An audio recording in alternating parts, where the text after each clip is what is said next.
जब से मैं होश संभाला बचपन से मेरी इच्छा ये रही कि भारत पाकिस्तान को सबक सिखा दे। कम से कम लाहौर ले ले, सिंध ले ले, कश्मीर ले ले। लेकिन सन 65 से सुनते सुनते 60 साल हो गए हैं, कोई ही सरकार नहीं आई कि जो हमारी सेना इतनी मजबूत कर दे कि जो है हम पाकिस्तान पर हावी हो जाएं। सन 71 में हमारी सेना पाकिस्तान से 1.5 गुनी बड़ी थी और इंदिरा गांधी जो है बांग्लादेश के बाद उस पर कब्जा करने को तैयार थी। अमेरिका के धमकी के कारण रुक गई, नहीं तो पूरी फौज तो जाने को तैयार थी पूरब से पश्चिम को। अब सोचे ठीक है भाई, ठीक है, लेकिन अब मोदी जी आए तो बड़ी खुशी हुई। मोदी जी के लिए हम लोग बहुत लड़े कि जो है हमारी सेना मजबूत होगी, कम से कम जो है हम जो है पाकिस्तान को हरा देंगे।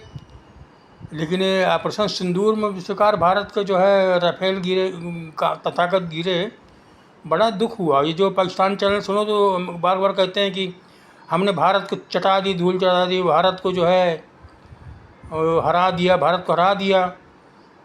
और क्या कहते हैं कि हमारे जो नेता थे उन्होंने जब पाकिस्तान में परमाणु बना रहा था तो उसको नष्ट नहीं किया। हमारे नेता तो अपने अंदर की राजनीति में व्यस्त रहते हैं, बाहर का हो रहा वो ध्यान नहीं देते हैं। चीन ने जो है 62 में सेना जमा कर ली बॉर्डर में, अब किसी को पता नहीं लगा। 47 में जो है चीन पाकिस्तान घुसपैठिया भेज के कबायली हमला कर दिए, किसी को पता नहीं लगा। और जो है करगिल में जो है जो आके पाकिस्तानी बैठ गया, किसी को पता नहीं लगा। ये जो है गलवान में जो है चीनी आके बैठ गया, हमारे पता नहीं लगा। तो हमारी खुफिया एजेंसी करतियाँ क्या हैं? शांत के ज़माने में बैठ के हरभजन गाती हैं क्या? और दूसरी बात ये है कि जो है पाकिस्तान परमाणु बना रहा तो हमारे पास सूचना आई कि नहीं आया? सूचना आई तो भारतीय नेता उसको नष्ट क्यों नहीं किए? तीसरी बात है कि जो है लोग कहते हैं कि मोदी जी का जो है डंका फूट गया है। लोग जो है मोदी जी की इज्जत नहीं करते, विश्व राजनीति में जो है इज्जत नहीं हो रही। असल में किसी देश की इज्जत उसकी आर्थिक और सैनिक ताकत से होती है। अब इस जो ऑपरेशन सिंदूर में जो है भारत का जो है लड़ाकू विमानों का जो है संघर्ष हुआ 6-7 को, तो उसमें जो है पाकिस्तान तो कह रहा अच्छा है जहाज़ गिरा दिए, भारत चुप्पी साधे है। तो इसमें भारत की बड़ी बदनामी हुई। जिसकी सेना कमज़ोर होती है, वायुसेना, उसकी इज्जत नहीं होती है। और ये जो है मोदी की इज्जत नहीं हो रही, देश की इज्जत नहीं हो रही थी, सेना की इज्जत हो रही थी। अभी तक लोग सोचते थे कि भारत की सैनिक ताकत जो है अमेरिका, चीन और के बराबर है। जब जान गए कि इनकी सेना जब पाकिस्तान से हार जाती है तो भारत की इज्जत जो है रसातल में पहुंच गई। जैसे सन 62 में जो है नेहरू जी हो जो है विश्व नेता बने थे, विश्व नेता, बहुत बड़े नेता। जो हार गए तो चुपचाप अपने मुँह लेके घर में बैठ गए, सोचते रहते थे, कोई इनके पूछने वाला नहीं बचा। तो इज्जत जो होती है आर्थिक और सैनिक ताकत की होती है। सैनिक ताकत कम हो गई तो इज्जत कम हो गई। कोई गुंडा रहता है तो जब तक वो गुंडा रहता है उसके परिवार की बड़ी इज्जत होती है, जब गुंडा मर जाता है तो परिवार को लोग पूछते भी नहीं हैं। तो अब चूँकि मोदी जी आए तो सेना में जो है बढ़ोतरी केवल 5%, 6%, 10% अभी एक मैक्सिमम किए हैं। जो कांग्रेस सरकार 2.4% GDP कर रही थी, वो जो है घटा के 9% कर दिए। असल में मोदी जी दब्बू हैं, अब दूसरे शब्दों में कहें तो कायर हैं। उनको दो चीज़ से वो जवाब नहीं देते हैं। पहली बात तो है कि उनको हिंदुत्व का नाम लेने में तकलीफ़ होती है। जब राम मंदिर का आंदोलन चला तो लोगों पहले यही अशोक सिंघल यही कहा, गर्व से कहो हम हिंदू हैं। पहले हिंदू कहने में लोग समझाते थे, कहते हैं सांप्रदायिक है। तो अशोक सिंघल ने जो है दिया नारा, गर्व से कहे हम हिंदू। मोदी जी अपने को हिंदू कहने में घबराते हैं, कहते हैं कि मुझे लोग सांप्रदायिक कह देंगे, इसलिए जो है वो इंटरव्यू नहीं देते हैं।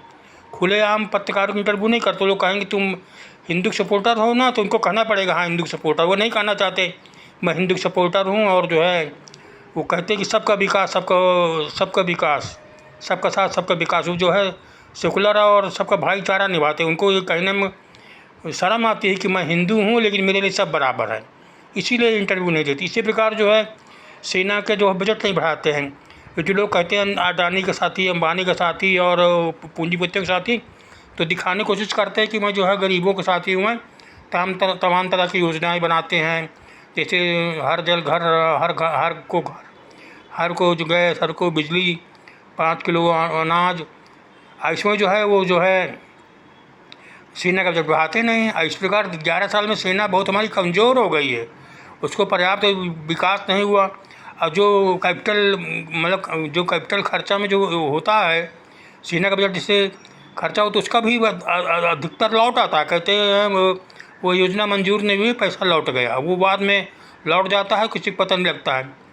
अब जो है अब की बार जो है बजट में जो है 25-26 में सेना का बजट बढ़ाया गया 60,000 करोड़, मतलब 6,20,000 करोड़ था, 6,80,000 करोड़, और 1,00,000 करोड़ जो है वो जो है दे दिए उसमें इनकम टैक्स रिपीट में। तो वो इनकम टैक्स में तो जो है ज़्यादा उनको वो नाम मिला, और सेना के बजट में क्या मिलता उनको, तो इसलिए जो है उन्होंने 1,00,000 करोड़ दे दिया। अगर 1,00,000 करोड़ देते सेना को तो जो है ज़्यादा विकास होता। तो ये जो है मोदी जी की जो है इसमें वो जो है दब्बू हैं, उनको सेना का बजट बढ़ाने में परेशानी है। उनको तो बढ़ाना चाहिए, कम से कम 4% बढ़ाना चाहिए। अभी जो है कहा उन्होंने कोई बड़े जनरल से कहा, अगर पाकिस्तान से का और चीन से खतरा दूर करना है तो सेना का बजट 4% बढ़ाना पड़ेगा, हर साल 1.5 लाख करोड़ या 2 लाख करोड़ बढ़ाना पड़ेगा। लेकिन मोदी जी करने को तैयार नहीं है। अब देखिए इनकम टैक्स में 1,00,000 करोड़ बढ़ा दिए, सेना में 60,000 बढ़ाए। तो जो है ये जो है अभी जो चीन पाकिस्तान से हुआ वायुसेना का संघर्ष, तो पाकिस्तान के पास बेहतर जो है संचार व्यवस्था थी, उसने भारत के रडार जाम कर दिए, भारत की संचार व्यवस्था जाम कर दी, वो जहाज़ों लड़ाकू जहाज़ों के रडार जाम कर दिए, अब गिरा दिए, भारत की इज्जत ख़त्म हो गई। तो जब आप इन्वेस्ट नहीं करोगे तो है सेना कमज़ोर हो ही जाएगी। सेना कमज़ोर तो भारत की सुरक्षा कमज़ोर होगा। अब आप वर्दी पहन के दीपावली मना लेते हैं, कहते हैं हमने दीपावली बना लिया, हम बहुत सामान दिए, तो सामान देने से वर्दी पहनने से सामान नहीं होता। आप उसको खाना नहीं देंगे तो मर जाएगा। तो मेरे ख्याल से मोदी जी जो दब्बू हैं, कायर हैं, इसलिए जो है न इंटरव्यू देते हैं ताकि उन्हें हिंदू सम्राट न कहना पड़े अपने को, और सेना का बजट नहीं बढ़ाते हैं ताकि जो है वो ऐसी योजनाओं में खर्चा करें जिससे जो है उनको नाम हो कि हम जनता का रक्षा करें। अब मोदी जी जो है भाषण देते हैं तो वैसे कि हम एक प्रकार देखते हैं, देश के बारे में कुछ नहीं बोलते, चाहे 15 अगस्त हो, चाहे विश्वास प्रस्ताव हो, और चाहे जो है संयुक्त राष्ट्र में भाषण हो, चाहे विश्वास प्रस्ताव पर भाषण हो, चाहे राष्ट्र यही कि मैंने जो है इतनी योजनाएं दी। भाई अब कितनी बार आप कहेंगे? आप कुछ 15 अगस्त को भी देश के बारे में नहीं बोलते हैं, न जो बोलते हैं कि जो है पाकिस्तान के बारे में, न चीन के बारे में। 15 अगस्त तो आज़ादी का है, उसमें तो लड़ाई संघर्ष का है, लोगों को जो है देश की भावनाओं जागृत करना चाहिए। तो आप जो है वही जो निर्मला सीतारमण बोलती है बजट भाषण में संसद में, वही रिपीट कर देते हैं। बड़ी निराशा होती है, लेकिन क्या करें, मोदी जी कोई सब्स्टिट्यूट नहीं है, मोदी जी कोई प्रतिस्थापन नहीं है, अब हमको तो झेलना पड़ेगा मोदी जी को।